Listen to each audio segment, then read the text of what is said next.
Now what you're looking at here is a 3D rendering of a prismatic S. It's just a text letter.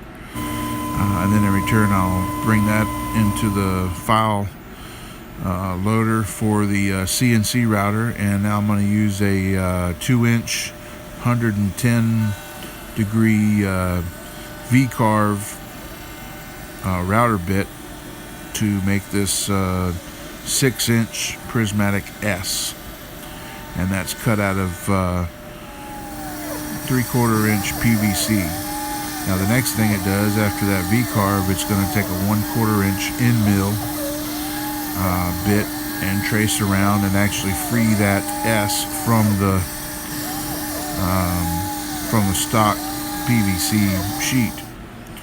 And once that's done, I leave that same bit in there, and I want to make a 1/16 inch deep inlay.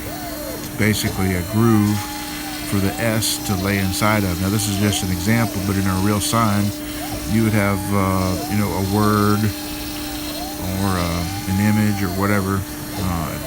You make a pocket for it, and then you take the letter or whatever it is you want to put down inside there, and it keeps it from moving, and it makes a nice looking sign. Now this has bridge tabs on it. You can't really see it real good, but that keeps it from moving while it's cutting. And then there's the pocket. So this is another rendering of a sign that I did.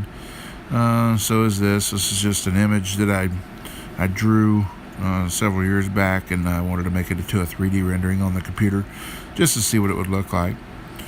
And next is just a view of the shop. It has all the tools for woodworking and sign making everywhere. There's the CNC router again over there. Next we have the laser engraver and a bunch of other inside tools. This is a flatbed printer. And then finally the showroom. Hope you enjoyed it.